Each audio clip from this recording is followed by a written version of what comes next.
Assalamualaikum warahmatullahi wabarakatuh. Perkenalkan nama saya Jamal Arifantaya. Saya akan membahas tentang tanya jawab ilmu filsafat. Baiklah, langsung saja kita ke pertanyaan pertama. Apa perbedaan antara pengetahuan dan ilmu pengetahuan? Ilmu adalah kumpulan pengetahuan yang telah teruji kebenarannya dan disusun secara sistematis berdasarkan dengan metode ilmiah. Sedangkan pengetahuan adalah informasi akan suatu kejadian yang belum teruji kebenarannya. Yang kedua, apakah semua pengetahuan termasuk dalam kategori ilmu? Tidak semua pengetahuan menjadi ilmu pengetahuan, namun mempunyai karakteristik khusus. Adapun karakteristik khusus ilmu pengetahuan adalah sebagai berikut. Yang pertama, disusun secara metodis, sistematis, dan koheren, bertalian tentang suatu bidang tertentu dan kenyataan realitas. Dan yang ketiga, jelaskan apa yang dimaksud dengan hakikat ilmu pengetahuan. Ilmu pengetahuan adalah yang disusun secara metodis, sistematis, dan koheren tentang suatu bidang tertentu dari kenyataan atau realitas, dan yang dapat digunakan untuk menerangkan gejala-gejala tertentu di bidang pengetahuan tersebut. Yang keempat, apa yang menjadi dasar kebenaran menurut teori kebenaran pragmatis.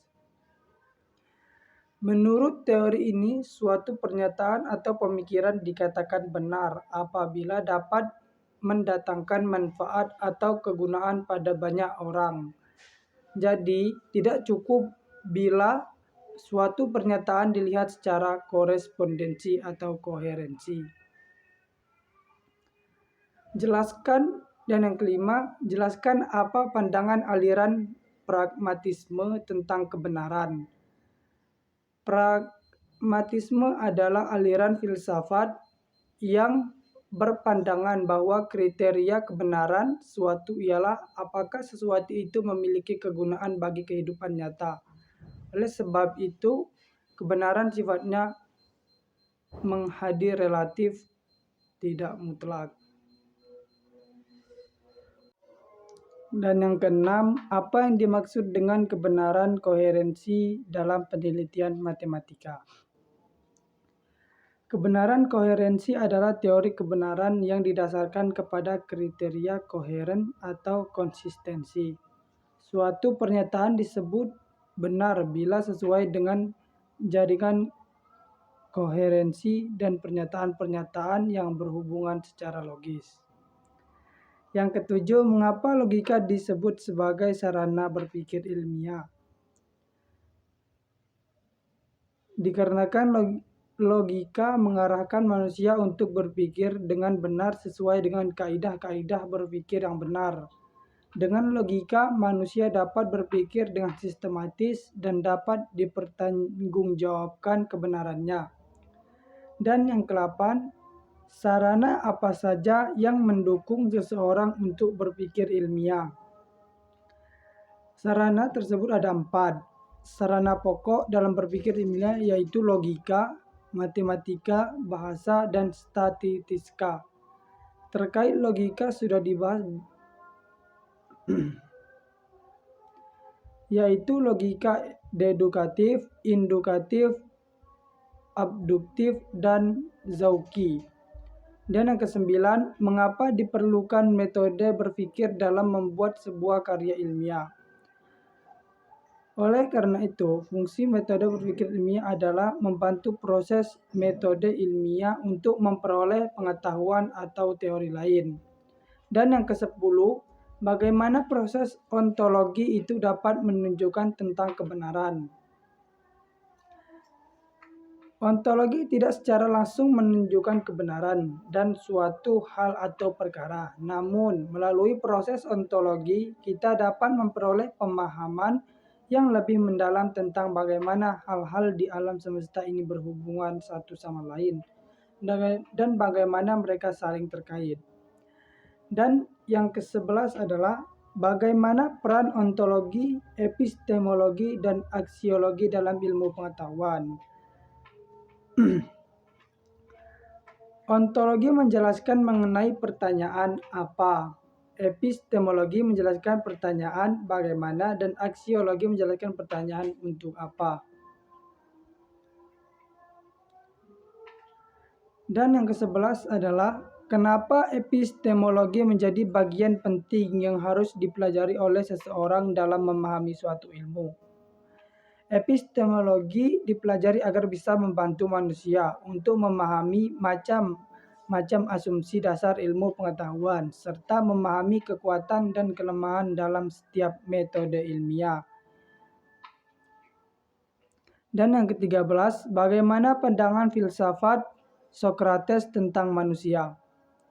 Bagi Socrates, manusia adalah makhluk yang bila disoroti pertanyaan yang rasional dapat menjawab secara rasional pula. Dan pertanyaan yang ke-14, apa yang membedakan pemikiran Plato dan Aristoteles? Menurut pandangan konvensional, filsafat Plato bersifat abstrak dan utopis, sedangkan filsafat Aristoteles bersifat empiris, praktis, dan masuk akal. Pertanyaan yang ke-15, bagaimana pandangan Socrates tentang pentingnya pendidikan? Socrates percaya bahwa pendidikan harus membantu seseorang untuk mengembangkan keinginan mereka. Ketika seseorang memiliki rasa ingin tahu, mereka akan menjadi lebih terbuka untuk mempelajari hal-hal baru dan mencari tahu lebih banyak tentang dunia di sekitar mereka. Pertanyaan ke-16, apa yang dimaksud dengan ayat qauliyah dan ayat kauniyah dan hubungan keduanya dengan pengembangan ilmu?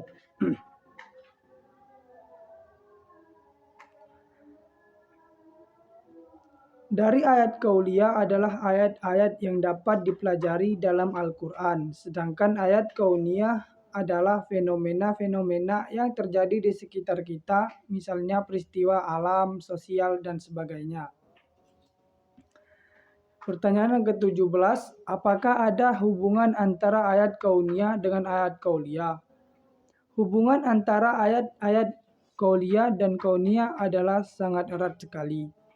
Keterkaitannya terletak pada ayat-ayat kauniyah yang menjadi isyarat kebenaran pada ayat-ayat qauliyah. Dapat dikatakan ayat-ayat kauniyah merupakan pembuktian atas kebenaran yang ada di dalam Al-Quran atau ayat-ayat qauliyah.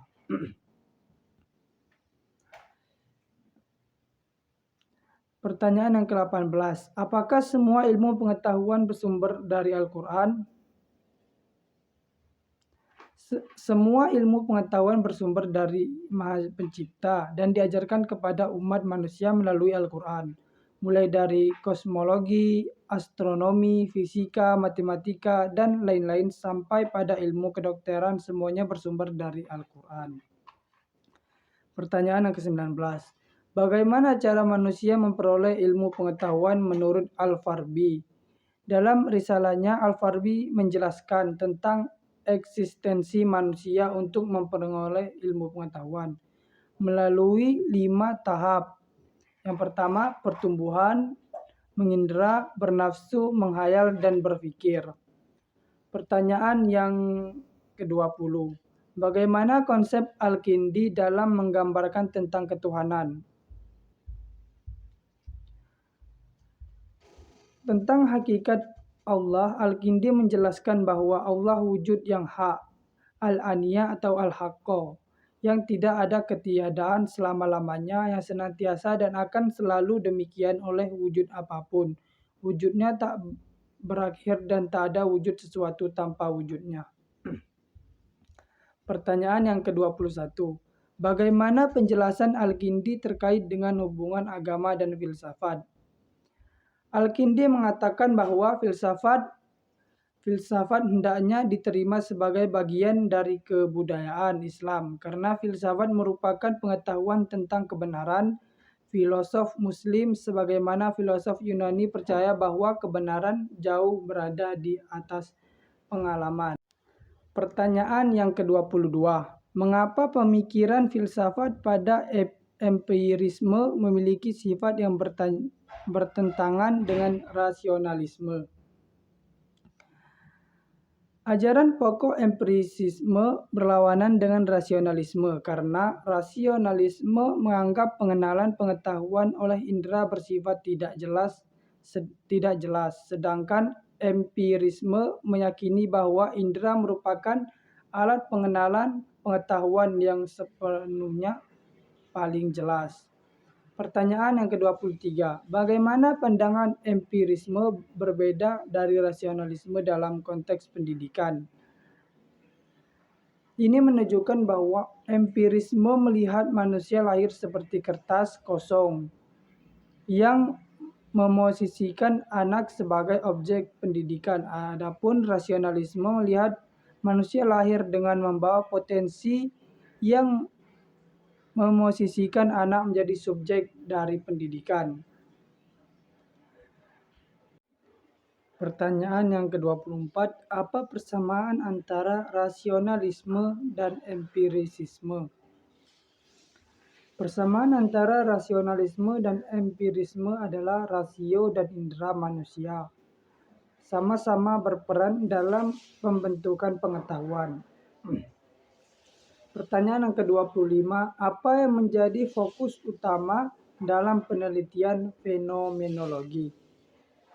Fenomenologi berfokus pada bagaimana orang mengalami fenomena tertentu. Artinya, orang mengalami sesuatu bukan karena pengalaman, tetapi karena fenomena yang terjadi di kehidupannya. Pertanyaan yang ke-26, apa yang menjadi tujuan utama pendekatan fenomenologi dalam studi Islam? Pendekatan fenomenologi berusaha mempelajari dan memahami berbagai gejala keagamaan sebagaimana apa adanya dengan cara membiarkan manifestasi-manifestasi pengalaman agama berbicara bagi dirinya sendiri. Pertanyaan yang ke-27, jelaskan apa yang dimaksud dengan penelitian fenomenologi.